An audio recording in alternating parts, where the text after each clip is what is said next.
우리가 기억할 때, 사울은 하나님께, 버림받은, 그런 지도자로 기억하기가 쉽습니다.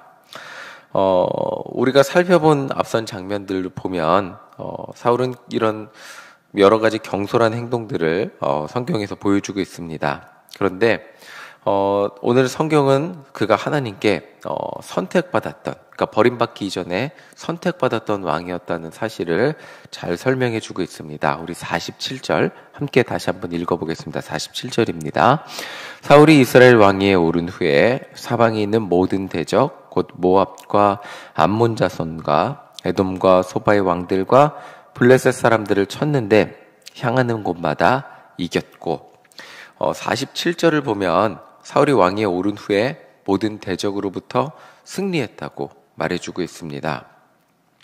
에돔, 소바의 왕들, 블레셋 사람들과 싸워서 이겼는데 이 블레셋이 얼마나 싸워서 이기기 힘든 민족인지 잘 알고 계시죠?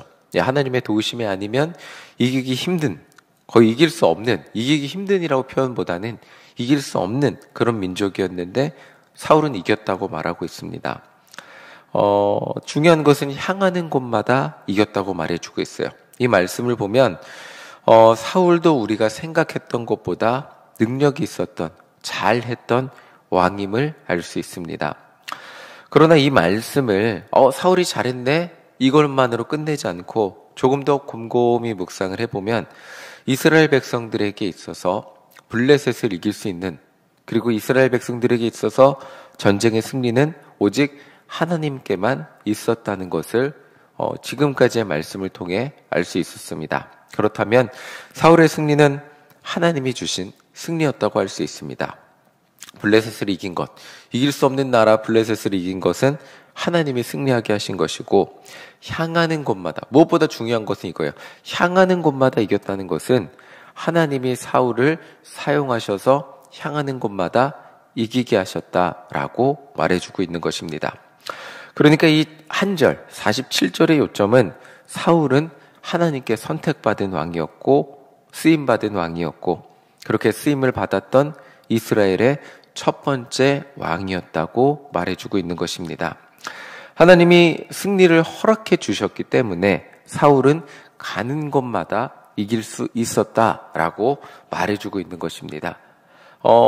사울을 이게 우리가 이미 결과를 알고 있죠. 그리고 하나님께 어떻게 버림받고 또 전쟁에서 어떻게 져서 죽는 걸 알기 때문에 이 말씀을 다 나쁘게만 해석하고 본다면 그래도 인간적으로 능력이 있었던 왕이었네, 이렇게 그냥 생각하고 넘어가기 쉽지만, 그러나 더 중요한 것은 향하는 곳마다 이겼다고 성경이 굳이 이렇게 말해주고 있는 이유는 우리가 생각하는 것보다 사울이 하나님께 쓰임받았던, 아니 하나님이 그를 사용하셨다는 것을 말해주고 있는 것입니다. 우리 48절 함께 읽어보겠습니다. 48절입니다. 용감하게 아말렉 사람들을 치고 이스라엘을 그 약탈하는 자들의 손에서 건졌더라 라고 말하고 있습니다. 분명은 사울은 왕이 되기 전에 왕이 되기 것이 두려워서 숨었던 왕이었어요. 그래서 숨었던 왕이었는데, 그런데 성경은 사울이 하나님이 함께 하시자 왕으로 기름 부음을 받고 활동을 시작하자 48절에 어떤 형용사죠. 어떤 형용사가 포함이 되어 있냐면 용감하게 라는 단어가 포함이 되어 있습니다. 이게 굉장히 중요한 단어예요. 두려움이 많았던 사울이 용감해졌습니다. 이게 사람의 본성과 본질이 쉽게 변하지 않습니다. 두려움을 쉽게 느끼는 사람은 끝까지 두려움을 느끼고요. 처음부터 무모한 사람은 끝까지 무모해요. 이게 쉽게 변하지 않는데 성경은 지금 사울을 설명할 때 용감하게라는 단어로 설명을 해주고 있습니다. 하나님께서 왕으로 기름 부음을 하시고 또 하나님께서 사용하시자 용감한 사람이 되었다라고 말해주고 있는 것입니다. 성경은 사울이 용감한 사람이 되어 아말렉 사람들과 싸워서 이기고, 더 중요한 내용이 다음에 나오죠.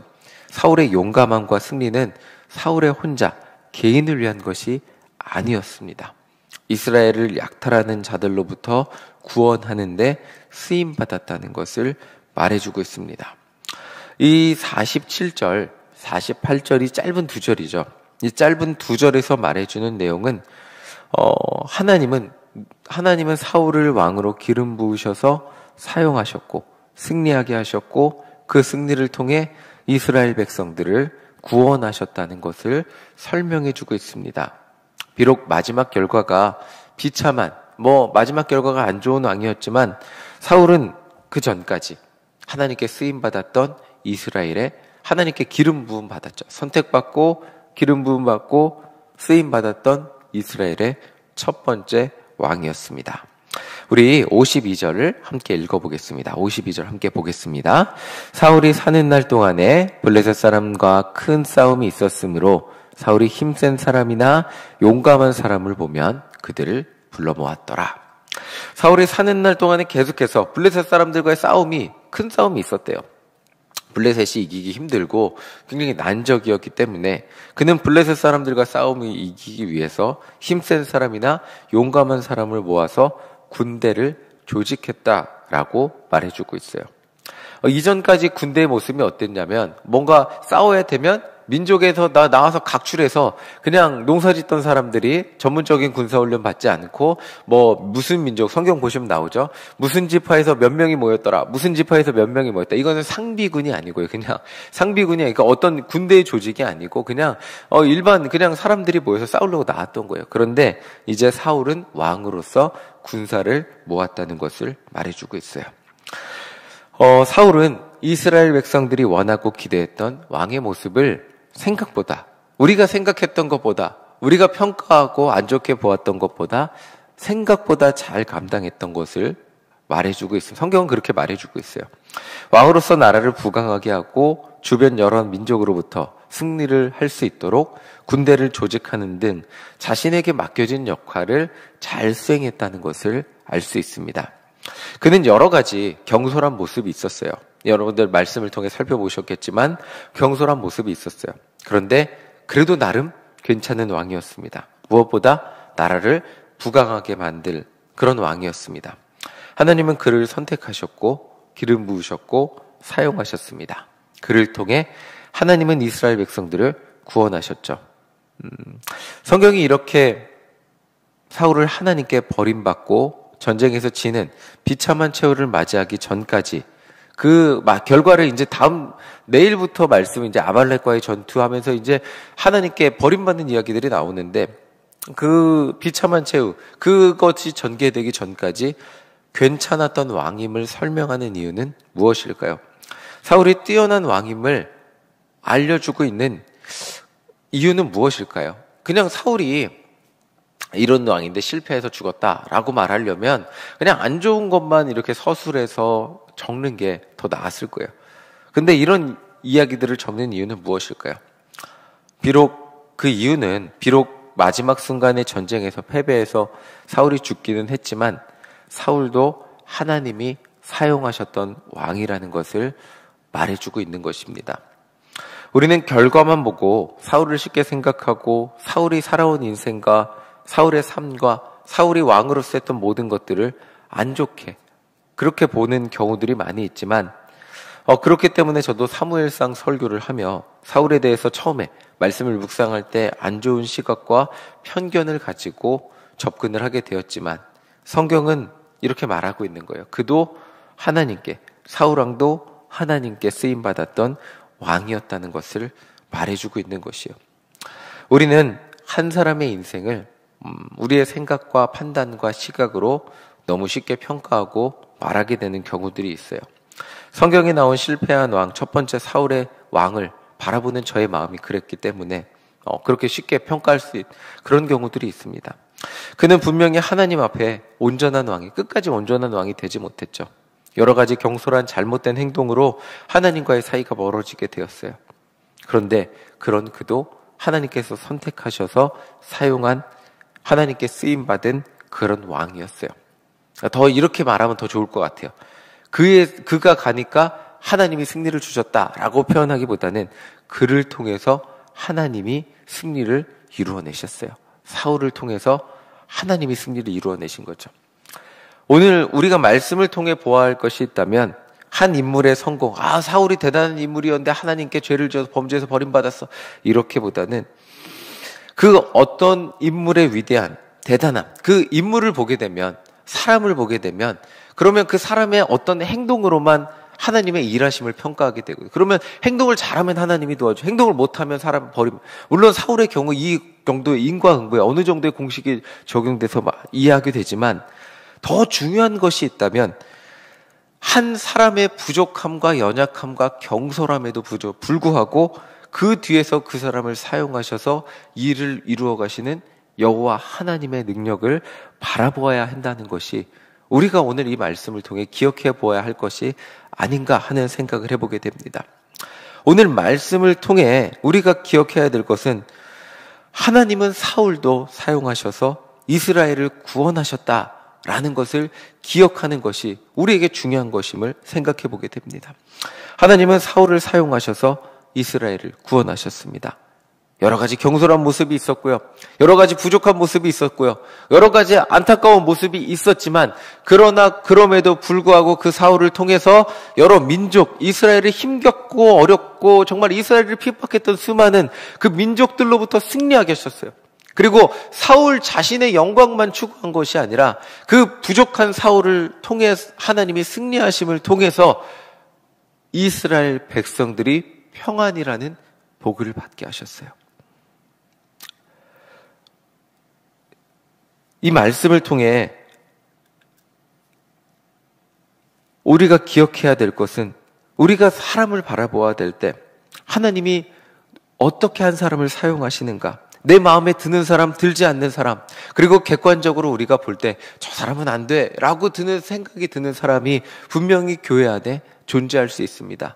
그리고 정말 내 마음에 들지 않는 사람은 수없이 많이 존재하죠. 그런데 내가 그렇게 평가되고 내가 그렇게 생각하고 내가 그렇게 불편한 그런 사람이라고 해서 그 사람이 꼭 안 좋은 사람, 부족한 사람, 그 사람이 꼭 내 평가와 판단에 의해서 그런 사람으로만 여겨질 수 있을까요? 우리는 그렇게 바라보고 판단할 수 있겠지만 하나님은 그렇지 않을 수 있다는 것을 생각해 보게 됩니다. 인간은 편견으로만 사람을 보지만 하나님은 한 사람의 가능성을 보시고 그 사람을 사용하시는 분이라는 것을 다시 한번 깨닫게 됩니다. 오늘 우리가 누군가를 너무나 쉽게 부정적으로 볼 수 있어요. 그리고 누군가를 너무나 쉽게 생각할 수 있어요. 그런데 그 누군가, 내가 쉽게 보는 누군가, 내가 부정적으로 판단하는 누군가, 그 누군가도 역시 하나님께 쓰임받을 수 있는 한 사람이라는 것을 말씀을 통해 기억하게 됩니다. 오늘 우리 눈에 부정적으로 보이고 쉽게 보이는 한 사람이 그 과거에, 그 사람의 지금 그 결과의 모습이 부정적으로 보인다 할지라도 과거에 하나님께 귀하게 쓰임받았던 한 사람이었다면, 그런 사람일 수도 있었다는 생각을, 아니 지금 부정적인 모습을 가지고 있어도 그 사람의 부정적인 모습이 변화되어 미래에 쓰임받을 수 있는 그런 사람도 될 수 있다는 깨달음을 얻게 됩니다. 우리는 인간의 생각으로, 우리의 눈으로 너무나 쉽게 평가하고 판단하지만 하나님은 다 나름의 이유가 있어서 그를 세우시고 사용하시고 하나님의 일을 이루어 가신다는 것을 기억하게 됩니다. 오늘 이 말씀을 통해 누군가를 편견의 눈으로만 바라보지 않고 하나님이 사용하시는 한 사람으로, 귀한 사람으로 바라보시는 우리 모두가 되시기를 간절히 소망합니다. 목회를 하면 할수록 깨닫는 것은 교회 안에 쓸모없는 사람은 없다는 생각을 매번 깨닫게 됩니다. 저 사람은 왜 일신교회에 하나님이 보내주셨구나. 그것을 제가 인간으로서 깨닫는 순간이 늦게 찾아오는 것뿐이지 하나님은 다 이유와 목적이 있어서 이분을 일신교회 이 자리에 앉게 하셨고 함께하게 하셨구나 라는 것을 깨닫게 되는 순간들이 성도님들 한 분 한 분에게 있다는 것을, 그 한 분 한 분을 바라보며 깨닫게 되는 순간들이 저에게 찾아오게 된다는 것을 기억하게 됩니다. 하나님은 한 사람 한 사람 다 이유가 있어서 만드시고 그를 사용하시고 그를 통해 하나님의 뜻을 이루어 가시기를 원하시는 것이 하나님이십니다. 오늘 일신교회 안에 모두 하나님께서 필요하셔서, 우리 일신교회에 필요하셔서 보내주시고 사용하시고 그를 통해 하나님의 뜻을 이루어 가시기를 원하시는 분이 하나님이심을 다시 한번 기억하며 오늘 하나님께서 세우신 이 모든 분들과 함께 동역해 나갈 때 우리 일신교회 안에 하나님의 뜻이 이루어질 것을 기억하며 기도하는 우리 모두가 되시기를 간절히 소망합니다. 아멘.